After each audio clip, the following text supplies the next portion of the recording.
मेरी बेटी ने मुझे अपने घर पर अपनी मदद के लिए बुलाया था। जैसे ही मैं उसके घर पहुंची, दामाद ने मेरी स्वागत सत्कार शुरू कर दिया। एक बार तो आधी रात को दामाद अचानक मेरे कमरे में आया। मेरे बगल में आकर उसने मेरी चादर के ऊपर से हाथ फेरते हुए कहा, सासू माँ, आपकी बेटी अब बहुत थकी हुई है। अब वह पुरानी लगने लगी है। अब आप ही मुझे खुश रख सकेंगी।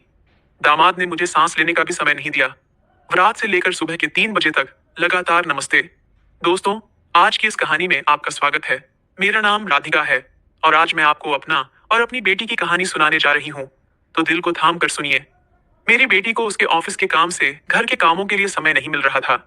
एक दिन उसका मुझे फोन आया और उसने कहा, माँ, मुझे घर के कामों में आपकी बहुत जरूरत है। कुछ दिन मेरे पास आओगी क्या? बेटी की चिंता में मैं तुरंत उसके घर चली गई। मुझे देखते ही बेटी से ज्यादा दामाद खुश हो गए। वे मेरी इतनी सेवा सत्कार क्यों कर रहे थे, ये मुझे समझ नहीं आ रहा था। लेकिन दामाद अचानक से बदल गए थे। मुझे देखते ही मेरी बेटी ने मुझे गले लगाया। उसके पीछे दामाद ने भी मुझे गले लगाया। इससे पहले उन्होंने कभी मुझे इस तरह से गले नहीं लगाया था। अचानक उनमें इतना बदलाव कैसे आ गया, ये मेरी समझ में नहीं आया।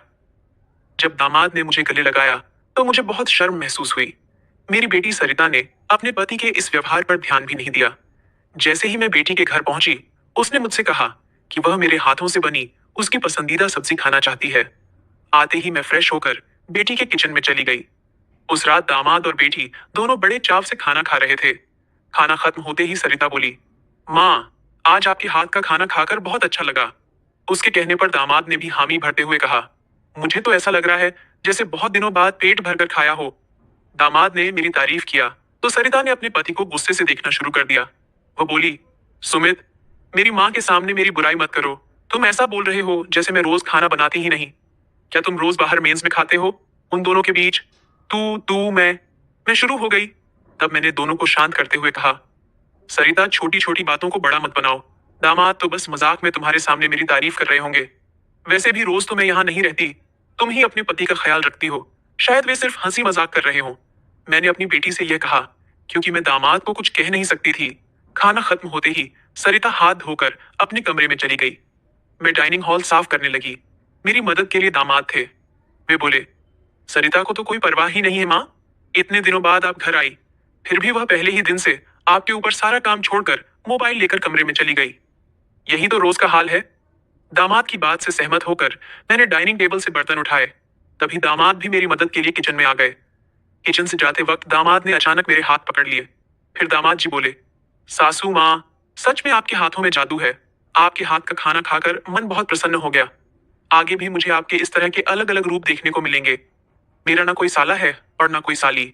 मेरे ससुराल में तो आप ही एक हैं। अब चाहे साला साली और बहनोई की हंसी मजाक हो या सासू माँ की देखभाल, ये सभी रिश्ते आपको निभाने हैं। अब मैं आपको यहाँ से जल्दी जाने नहीं दूंगा। मुझे दामाद का प्यार समझ में आया, लेकिन इसके पीछे उनका क्या मकसद था, इस पर मैंने ज्यादा गहराई से सोचा नहीं था। इसी तरह कुछ दिन और बीत गए। मुझे बेटी के घर आए कुछ ही दिन हुए थे, तभी मैंने महसूस किया कि उन दोनों पति पत्नी के बीच कुछ ठीक नहीं था।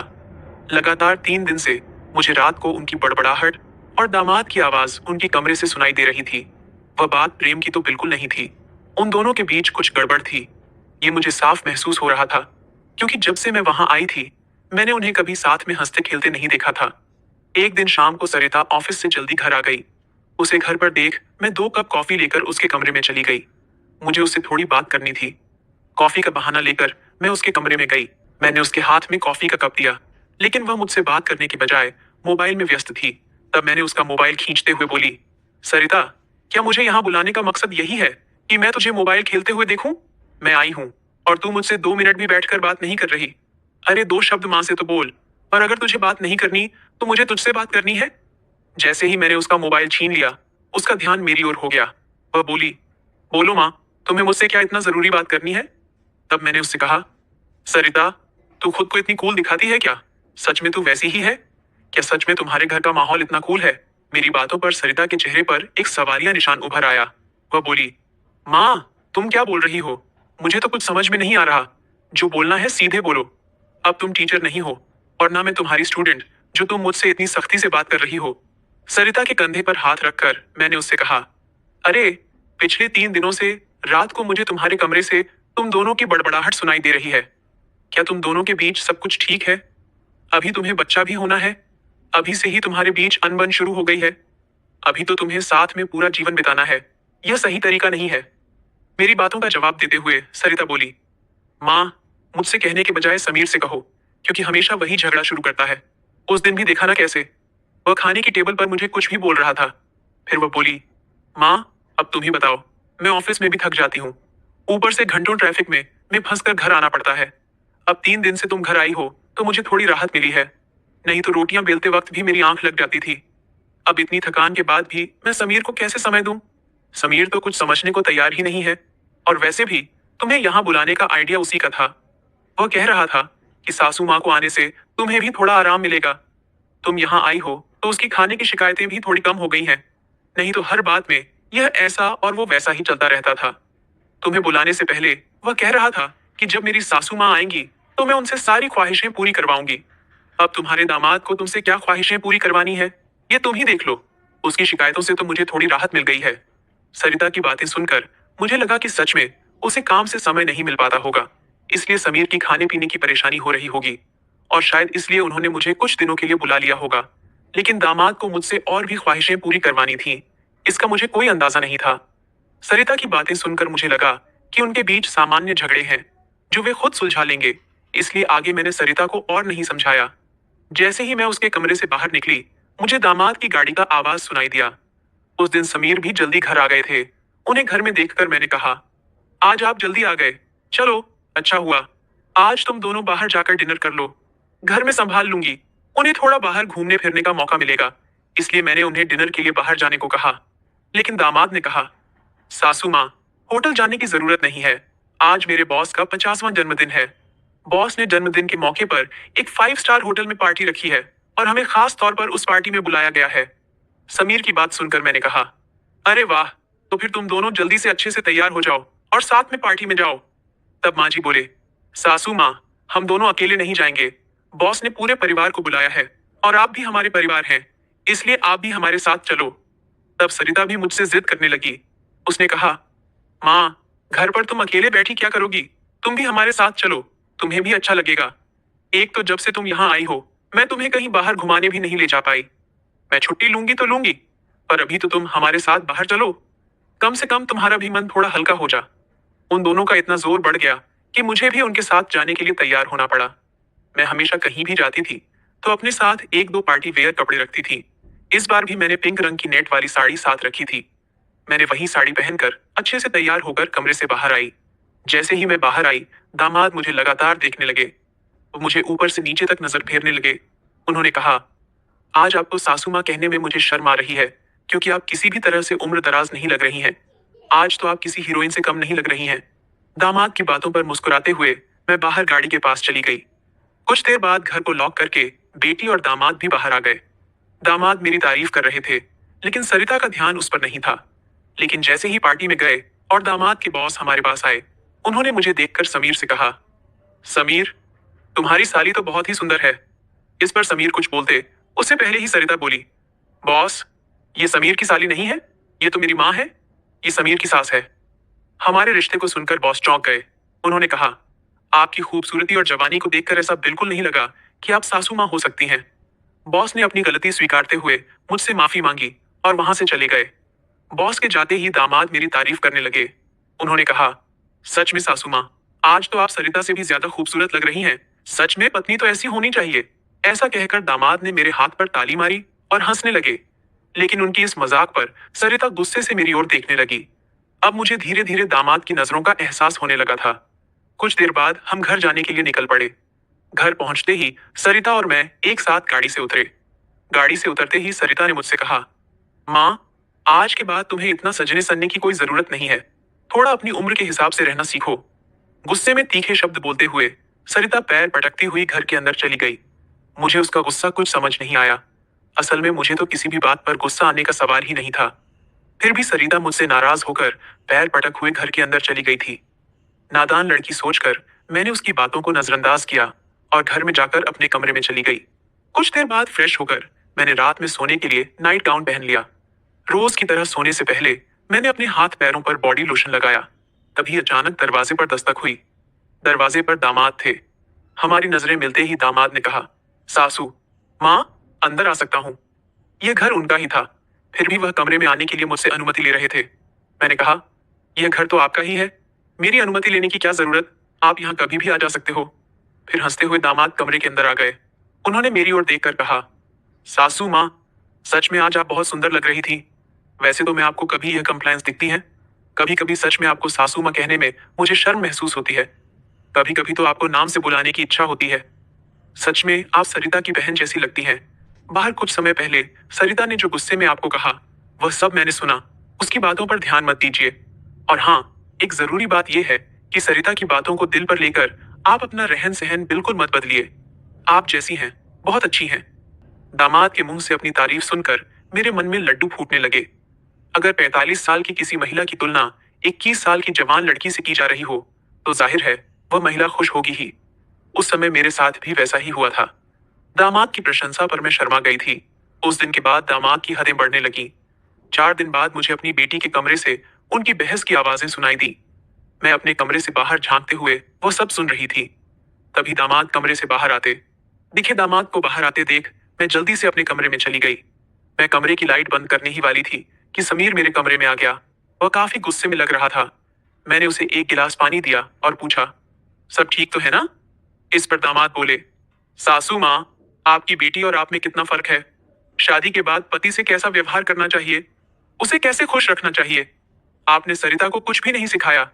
जब भी मैं उसके पास जाता हूँ, वह मुझसे एक ही बात कहती है कि मैं बहुत थक गई हूँ। आपकी बेटी अब पूरी तरह बूढ़ी दिखने लगी है। उसके सामने आप जवान लगती हैं।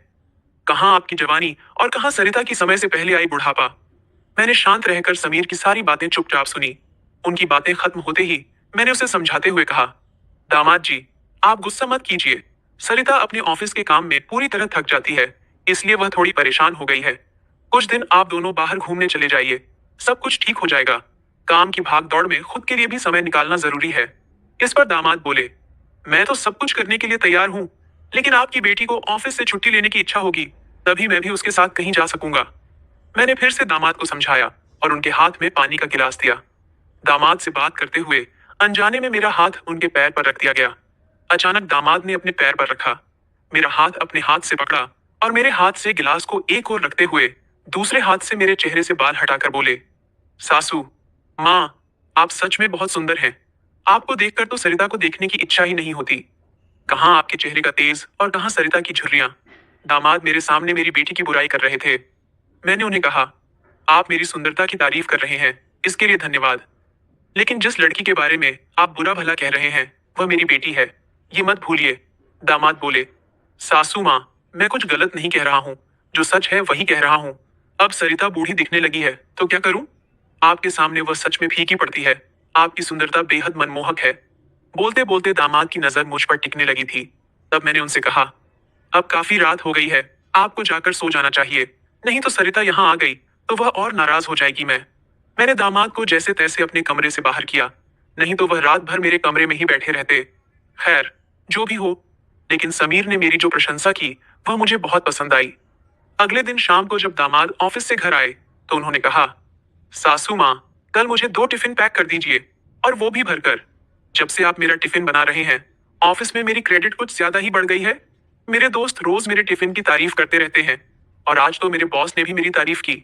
सबको लगा कि मेरी पत्नी ने इतना अच्छा खाना बनाया है, लेकिन मैंने सबका भ्रम दूर कर दिया और उन्हें बताया कि यह जादू मेरी पत्नी के हाथों में नहीं, बल्कि मेरी सासू माँ के हाथों में है। कल मेरे बॉस ने आपसे टिफिन मांगा है, और हाँ, टिफिन के साथ आप भी अच्छे से तैयार रहिएगा, क्योंकि बॉस ने आपको भी मिलने के लिए बुलाया है। मेरे दोस्तों को भी आपसे मिलने की इच्छा है। दामाद मेरी तारीफों के पुल बांध रहे थे, तभी सरिता वहीं बैठी थी। बातें करके समीर डाइनिंग से बाहर चले गए। मैं भी किचन में रात का खाना बनाने जाने लगी। तभी सरिता ने कहा, माँ, तुम्हें अपने दामाद के सामने ज्यादा कूल बनने की कोशिश नहीं करनी चाहिए। मैंने तुम्हें उसी दिन समझाया था कि तुम्हें अपनी उम्र के हिसाब से रहना चाहिए। अब न तुम नौकरी करती हो, न पापा है, तो तुम्हें इन सब नखरों की क्या जरूरत है? कल तुम समीर की ऑफिस जा ही रही हो तो एकदम साधारण और सादगी से जाओ। मुझे तुम्हारा ये टाप टिप रहना बिल्कुल अच्छा नहीं लगता। मेरी अपनी बेटी मुझ पर हुक्म चलाने लगी थी। उस समय मुझे सरिता की बातों पर बहुत गुस्सा आया। मैंने उससे कहा, सरिता, उस दिन मैंने तुम्हें बच्चा समझकर कोई जवाब नहीं दिया, लेकिन अब तुम्हारी हिम्मत बढ़ती जा रही है। याद रखना, मैं तुम्हारी माँ हूँ, ये मत भूलना। मुझसे बात करते समय अपनी जुबान का ख्याल रखो। एक बात तो तुम्हें भी अच्छे से पता है कि मुझे हमेशा से टप टिप रहने की आदत है। मैं अपनी आदत किसी के कहने से नहीं बदलूंगी। इंसान जितना अच्छा रहता है उतना ही फ्रेश दिखता है। यही मेरा मानना है। तुम चाहे कुछ भी कहो, मैं अपनी रहन सहन नहीं बदलने वाली। अगर किसी को बदलना है तो तुम खुद को बदलो। अपना चिड़चिड़ा स्वभाव बदलो। कभी कभी तो मुझे लगता है कि तुम मेरी ही बेटी हो या नहीं। उस दिन पहली बार मैं अपनी बेटी से इतने गुस्से में बात कर रही थी। इससे पहले सरिता ने भी कभी मुझसे इतने कटु शब्दों में बात नहीं की थी। इसलिए उससे गुस्सा होकर मैं किचन में चली गई। उस रात खाना खाते समय भी मैंने किसी से बात नहीं की। अगले दिन दोपहर के 1 बजे के बाद मुझे मेरे दामाद का फोन आया, तो मैं तैयार होकर उनके ऑफिस जाने के लिए निकली। शाम को मैं और समीर साथ ही घर लौटे। मुझे और समीर को साथ देखकर सरिता और भी ज्यादा नाराज हो रही थी। अब मुझे उसकी नाराजगी से कोई फर्क नहीं पड़ता था। वह तो अपने पति को भी खुश नहीं रख पाई थी। मैंने भी अब उससे किसी तरह की कोई उम्मीद नहीं रखी थी। लेकिन इधर मेरे दामाद अब मुझसे बहुत अच्छे से पेश आने लगे थे। हर 2-3 दिन में वो मुझसे कहते कि उनके ऑफिस में उनके दोस्तों ने या कभी उनके बॉस ने मुझसे मिलने के लिए बुलाया है। उस दिन भी सुबह नाश्ता करते समय दामाद ने मुझसे कहा, सासू माँ, घर के सारे काम जल्दी निपटा लीजिए, क्योंकि आज भी आपको ऑफिस जाना है। मैंने उनकी बात पर सहमति जताई। जैसे ही समीर ऑफिस के लिए निकले, सरिता ने मुझे घेर लिया। उसने कहा, माँ, मैं कुछ दिनों से देख रही हूँ, रोज तुम अपने दामाद के ऑफिस जा रही हो, शाम को उनके साथ हंसती खेलती घर लौटती हो। अब भी तुम दोनों में सास दामाद का रिश्ता बरकरार है या फिर सीमाएं पार हो गई हैं? उस समय सरिता कुछ ज्यादा ही बोल गई थी। मैंने उस पर जोर से चिल्लाई, फिर भी उसे कोई फर्क नहीं पड़ा। उसने कहा, मुझ पर चिल्लाने की बजाय एक बार यह सोचो कि तुम्हारा और तुम्हारे दामाद का रिश्ता किस मोड़ पर जा रहा है। अगर मेरी बात समझ में नहीं आई तो तुम यहां से जा सकती हो। उसकी बातें सुनकर मेरी आंखों से आंसू बहने लगे। मेरे आंसुओं की परवाह किए बिना सरिता ऑन ऑफिस चली गई। उसके बाद 5 घंटे बीत गए, लेकिन मैं अपने कमरे में बैठी आंसू बहाती रही। समीर के लगातार फोन आ रहे थे, लेकिन मैंने फोन उठाने से इनकार कर दिया। 5 घंटे बाद मैंने खुद को संभाला और अपना बैग पैक करने लगी। जैसे ही मैं सरिता के घर से निकलने लगी, दरवाजा खोलते ही मैंने देखा कि बाहर मेरा दामाद गाड़ी पार्क कर रहा था। मुझे अचानक जाता देख उन्होंने मेरा हाथ पकड़ा और सीधे घर के अंदर ले आए। कमरे में पहुंचते ही समीर ने मेरा बैग खाली कर दिया। वह बोले, सासू माँ, ये क्या हो रहा है? आप बिना कुछ कहे यहाँ से क्यों जा रही हैं? मैंने उन्हें सरिता की बात कुछ नहीं बताई। मैंने कहा, मेरे कारण शायद आपके रिश्ते में दूरियां आ रही हैं। अब मुझे भी यहाँ आए काफी दिन हो गए हैं। मैं अपनी बेटी का घर नहीं तोड़ना चाहती। आप अपने जीवन में खुश रहिए। अब मुझे यहाँ से जाना चाहिए। मैं फिर से अपना बैग पैक करने लगी। तभी दामाद ने मुझे अपनी ओर घुमाए। फिर मेरे कंधे पर हाथ रखकर उन्होंने कहा, मासूम, जरूर सरिता ने आपको कुछ बुरा भला कहा होगा। मैंने आपको पहले ही समझाया था कि उसकी बातों पर ध्यान ना दे। वह मूर्ख है, उसे खुद को संभालना नहीं आता। मुझे तो लगता है कि आपकी बेटी आपसे जलने लगी है। जो लोग जलते हैं वे दुआ नहीं देते, इसलिए आपको भी बेफिक्र होकर ठाठ से रहना चाहिए। समीर मुझे हंसाने की कोशिश करने लगे। मेरी आंखों में आंसू देखकर उन्होंने मेरे आंसू पोंछ और कहा, किसी की बातों से इतना हताश मत होइए, मैं आपके साथ हूँ। उनके बोलने में एक अलग ही प्यार था। उस दिन के बाद से रोज रात को जब सरिता सो जाती, समीर मेरे कमरे में आने लगे। अब उनका मेरे कमरे में आना मुझे खटकता भी नहीं था, क्योंकि हमारा रिश्ता एक अलग ही मोड़ पर जाने लगा था। अब समीर मेरे सिर्फ दामाद नहीं रहे। 4-5 दिन से समीर मेरे कमरे में आ रहे थे। कुछ दिन बाद अचानक मेरे मन में ख्याल आया कि अगर सरिता को यह सब पता चल गया, तो इसलिए मैं समीर के सामने ये सवाल रखी। मैंने कहा, समीर, तुम रोज रात को सरिता की नजरों से छुपकर मेरे कमरे में आते हो, लेकिन क्या तुम पक्का करते हो कि वह गहरी नींद में होती है? अगर तुम्हारी लापरवाही के कारण सरिता अचानक मेरे कमरे में आ गई और उसने यह सब देख लिया, तो क्या होगा? इस पर समीर ने कहा, सासू माँ, कभी ना कभी हमें इस स्थिति का सामना करना ही होगा। जो काम मेरी पत्नी को करना चाहिए था, वह आपने किया। इसमें आपकी क्या गलती है? उसे वक्त रहते सब कुछ समझना चाहिए था। अब वक्त उसके हाथ से निकल गया है। आप ज्यादा चिंता मत कीजिए, नहीं तो आपके चेहरे पर भी झुर्रियां आने लगेंगी। आप चिंता मत करें, बस सरिता के सामने इस रिश्ते को स्वीकार करने का साहस रखिए। हम दोनों बात कर ही रहे थे कि अचानक सरिता कमरे में आ गई। मैंने उसका नाम लिया ही था कि वह वहां मौजूद हो गई थी। हम दोनों सास और दामाद एक दूसरे को देखने लगे। सरिता तो हमें साथ देखकर हमारी ओर बस देखती ही रह गई थी। उसने कहा, मुझे तुम दोनों पर पहले ही शक हो गया था। समीर, तुम्हें क्या लगा कि तुम रोज रात को मुझे चकमा देकर जाते हो और मुझे इसका बिल्कुल पता नहीं चलता? मैं तो बस मौके का इंतजार कर रही थी, क्योंकि मुझे तुम दोनों को रंगे हाथ पकड़ना था। अब तो मैंने तुम्हारी सारी बातें रिकॉर्ड कर ली हैं और तुम्हें इस हालत में भी देख लिया है। सरिता बोल ही रही थी कि तभी समीर का फोन बजा। उसने मेरा हाथ छोड़ दिया और कमरे से बाहर चला गया। थोड़ी देर पहले जब वह मुझे समझा रहा था, तो उसने मेरा हाथ पकड़ रखा था। कुछ ही मिनटों बाद वह एक शख्स को लेकर कमरे में वापस आया। वह तीसरा शख्स और कोई नहीं, बल्कि समर का बॉस था। उसे आधी रात को घर में देखकर सरिता चौंक गई। उसने बॉस की ओर देखकर कहा, आप इस समय यहाँ कैसे? बॉस आश्चर्यचकित होकर सरिता को देख रहे थे। तब सरिता बोली, आप यहाँ क्यों आए हैं? ये तो मुझे नहीं पता, पर मुझे अब एक गवाह मिल गया है। वह बॉस के सामने मेरे और मेरे दामाद के रिश्ते के बारे में बकवास करने लगी। तभी समीर के बॉस यानी रघुवीर जी सरिता की ओर देखकर बोले, सरिता, तुम क्या बकवास कर रही हो? तुम्हें पता है तुम अपनी माँ और अपने पति के बारे में क्या कह रही हो? अब तो सरिता और भी ज्यादा बकवास करने लगी। तभी समीर उस पर चिल्लाया। उसने कहा, मैं अभी तक सब सुन रहा था। मुझे पता था कि तुम समझदार नहीं हो, इसलिए मैंने तुम्हें कुछ नहीं बताया। लेकिन अब तुम बॉस के सामने कुछ भी बकवास करने लगी हो। शायद अब तुम्हें सच बताने का समय आ गया है। मैं समीर को शांत रहने के लिए कह रही थी, लेकिन उसने मेरी एक ना सुनी। वह बोला, माँ, अब और कितने दिन आप ये सब बातें छुपा कर रखेंगी? इस तरह मन मारकर जीवन को सुखमय नहीं बनाया जा सकता। जीना है तो खुले दिल से जियो, आपको किसी से डरने की जरूरत नहीं है, क्योंकि आपने कोई अपराध नहीं किया। समीर ने सरिता से कहा, सरिता, पिछले कुछ दिनों से मैं इस कमरे में आ रहा हूँ। यह सच है, लेकिन मैं इस कमरे में क्यों आ रहा था? इसका कारण वो नहीं है जो तुम सोच रही हो। इसका असली कारण कुछ और ही है। मैं यहाँ इसलिए आता था ताकि अपने बॉस को तुम्हारी माँ के कमरे में सुरक्षित छोड़ सकूं।